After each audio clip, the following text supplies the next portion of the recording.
ফেলো করি মাখতেন, টাকা ছাড়া তৃণমূলে আবার কিছু হয় নাকি? রাজনীতি যে ব্যবসা তা আবারও প্রমাণ হলো বিধানসভার নির্বাচনে টিকিট পাওয়া নিয়ে। অভিযোগ উঠেছে এবার বিধানসভায় তৃণমূলের টিকিট বিক্রি হচ্ছে কোটি টাকার বিনিময়ে। গত মঙ্গলবার মমতা ব্যানার্জি বিধানসভার প্রার্থীদের নাম প্রকাশের পরই এমন জল্পনা কল্পনা শুরু হয়। বিস্তারিত বিশ্লেষণ থাকছে ভিডিওর পরবর্তী অংশে। ভিডিওটি ভালো লাগলে অবশ্যই লাইক, কমেন্ট, শেয়ার এবং সাবস্ক্রাইব করবেন। রাজনীতিকে অনেক আগেই ব্যবসায় পরিণত করেছে পশ্চিমবঙ্গের শাসক দল, তাই দলের টিকিটও বিক্রি হয়েছে খোলা বাজারে। কিন্তু কত টাকায় বিক্রি হয়েছে এবারের বিধানসভা নির্বাচনের তৃণমূলের টিকিট? গত মঙ্গলবার মমতা বন্দ্যোপাধ্যায় প্রার্থী তালিকা ঘোষণা করতেই এই নিয়ে শুরু হয়েছে জল্পনা। কারণ তৃণমূলের টিকিট না পাওয়া বিধায়করাই এই অভিযোগ তুলছেন।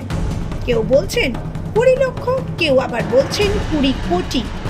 ওদিকে মন্দার বাজারে তৃণমূলের টিকিটের দাম ঠিক কত উঠল তা নিয়ে সরগরম জুয়ার বাজার। প্রথমে নজর দেওয়া যাক মালদার হরিশ্চন্দ্রপুরের দিকে। সেখানকার বিধায়ক ছিলেন রাজ্যের মন্ত্রী তাজমুল হোসেন। তিনি আজ বলেছেন দল তার সাথে বিশ্বাসঘাতকতা করেছে। কিন্তু বিস্ফোরক তথ্যটা এলো তাজমুল সাহেবের অনুগামীদের কাছ থেকে। অভিযোগ কি, হরিশ্চন্দ্রপুর কেন্দ্রে নাকি টিকিট বিক্রি হয়েছে চড়া দামে। কত দাম? 20 কোটি টাকা। হ্যাঁ, ঠিকই শুনেছেন। অভিযোগ উঠছে 20 কোটি টাকার বিনিময়ে মাতিবুর রহমানকে টিকিট পাইয়ে দেওয়া হয়েছে। অ্যাকচুয়ালি আমরা যেটা দেখতে পাচ্ছি সেটা হচ্ছে কি, যে মানিটা হচ্ছে শেষ কথা। মানিটা কোথায় গেল? মানিটা গেল হাইকমান্ডের কাছে যাবে। সেটা হচ্ছে তৃণমূলের হাইকমান্ড যে আছে সেখানে যাবে, সেখানে গিয়ে টিকিট নিয়েছে, মানি শেষ কথা। আজকে আমরা শুনতে পেয়েছি মার্কেটে ওর লোক আলোচনা করছে বা ওর লোকেরা বলছে যে 20 কোটি টাকা দিয়ে টিকিট কিনা হয়েছে। যে টিকিট পেয়েছেন তাদেরই লোক বলছে নাকি কলকাতায় কোন আমাদের নেতৃত্বর কাছে ডিফেন্ডার গাড়ি পাঠিয়েছেন 4 কোটি টাকা দিয়ে। এবার গল্প, দ্বিতীয় গল্প ওদেরই লোক বলে বেড়াচ্ছে। চায়ের দোকানে গল্প করছে, নাম মেনশন, যারা চায়ের দোকানে গল্প করছে আমাদের কানে খবর আসছে যে আইপ্যাকের একটা যে লোক কাজ করছে তাদের হয়তো প্যাকেজ থাকে 10 লাখ টাকা, বছরের প্যাকেজ থাকে 10 লাখ টাকা। কি করেছে, বলেছে তুমি একদিনের জন্য 10 লাখ টাকা দাও, আমার নামটা গুঁজে দাও। তো এটা টাকার বিনিময়ে টিকিট হয়েছে, হয়নি। তাজমুল সাহেবের প্রশ্ন, যিনি 4.5 বছর মানুষের পাশে ছিলেন না, তিনি হঠাৎ করে টিকিট পান কি করে? উত্তরটা পরিষ্কার, টাকা কথা বলছে। দল কি কোথাও বিশ্বাসঘাতকতা করলো? দল অবশ্যই, আমি এটা কথা বলবো, দল আমার সাথে বিশ্বাসঘাতকতা করেছে। মালদা থেকে এবার আসা যাক পূর্বস্থলী উত্তরে। এখানে বিধায়ক তপন চট্টোপাধ্যায়ের অবস্থা আরো করুণ। টিকিট না পেয়ে অভিমানে নিজের কার্যালয়ের ওপরেই লিখে ফেলেছেন প্রাক্তন বিধায়ক। তারপর তিনি সংবাদ মাধ্যমের সামনে মুখ খুলে বিস্ফোরণটা ঘটালেন আইপ্যাকের বিরুদ্ধে। তপন বাবুর দাবি, নির্বাচনী পরামর্শদাতা সংস্থা আইপ্যাক তার কাছে টিকিটের বিনিময়ে 20 লক্ষ টাকা চেয়েছিল। আমি যদি টাকা দিতে পারতাম তাহলে টিকিট পেতাম। টাকা দিতে পারতাম মানে? আইপ্যাক চেয়েছিল। আইপ্যাক আপনাকে টাকা চেয়েছিল? হ্যাঁ, যে দিয়েছে তার হয়েছে, যারা না হওয়ার তারও হয়েছে। আপনাকে কি টাকা চেয়েছিল, মানে কি বলেছিল?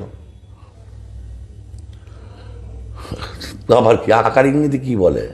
কত টাকা চেয়েছিল? হাতে করে দেখিয়ে দিল। কত? 10-20 আঙুল, মানে 20 লক্ষ টাকা বলতে? আবার কি? হ্যাঁ, এই টাকা দিলে আপনি প্রার্থী হতেন বলছিল। তাই তো বলেছিল।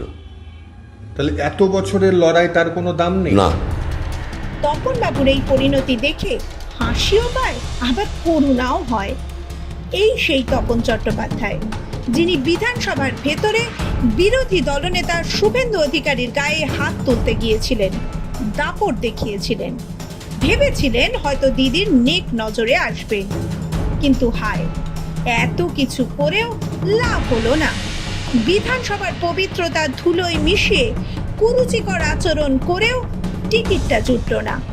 উপরন্তু কেড়ে নেওয়া হলো পুলিশের নিরাপত্তাটুকু। গাছ হাসিল হয়ে গেলে ছুঁড়ে ফেলে দাও। আসলে এটাই তৃণমূলের নীতি। তৃণমূলের এই টিকিট বিক্রির অভিযোগ কি নতুন? একদমই না। 2018 এবং 2023-এর পঞ্চায়েত নির্বাচনে আমরা দেখেছি কিভাবে গ্রামে গ্রামে অঞ্চল প্রধান বা মেম্বার পদের জন্য টাকা লেনদেন হয়েছে। তৃণমূলের নিচু তলার কর্মীরাই বুক ঠুকে বলেছিলেন টাকা ছাড়া টিকিট মেলে না। এমনকি অভিষেক বন্দ্যোপাধ্যায়ের তৃণমূলে নবজোয়ার যাত্রার সময় যে ব্যালট নিয়ে নাটক হয়েছিল, সেখানেও টাকার খেলা ধামাচাপা দেওয়া যায়নি। আজ সেই চুরির সংস্কৃতি বিধানসভার টিকিট বন্টনে মহিরুহের আকার ধারণ করেছে। কারণ তৃণমূল তো আর রাজনৈতিক দল নয়, এটা এখন প্রাইভেট লিমিটেড কোম্পানি, যেখানে যে বেশি দর হাঁকাবে টিকিট তার। অসন্তোষের আগুন শুধু মালদহ বা পূর্বস্থলীতে নয়, ছড়িয়ে পড়েছে সর্বত্র। বিধায়ক রফিকুল ইসলাম টিকিট না পাওয়ায় আমডাঙ্গায় টায়ার জ্বালিয়ে রাস্তা অবরোধ করেছে। ক্যানিং পূর্বে শওকত মোল্লাকে টিকিট না দেওয়ায় তার বাড়ির সামনে অবস্থানে বসেছেন কর্মীরা। শওকতকে পাঠিয়ে দেওয়া হয়েছে ভাঙড়ে।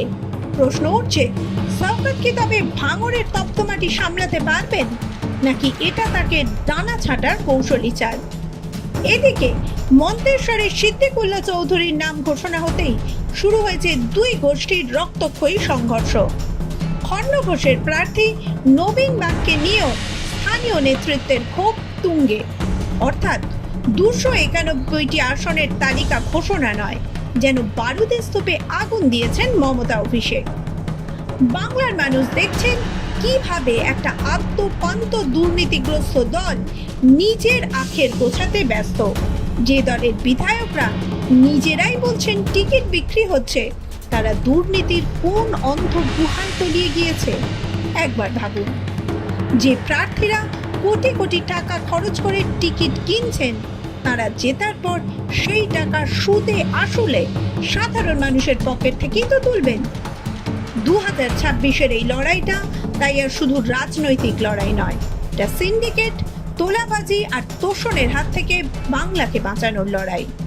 তাজমুল হোসেন ঠিকই বলেছেন, জনগণই শেষ কথা বলবে। মানুষ কি এই পয়সা দিয়ে টিকিট কেনা প্রার্থীদের মেনে নেবে, নাকি দুর্নীতির এই কোম্পানিকে চিরতরে বিদায় জানাবে? আপনার মতামত আমাদের কমেন্ট বক্সে জানান। বাংলার প্রতিটি কোণ থেকে নির্বাচনী আপডেট পেতে সাবস্ক্রাইব করুন আমাদের চ্যানেল।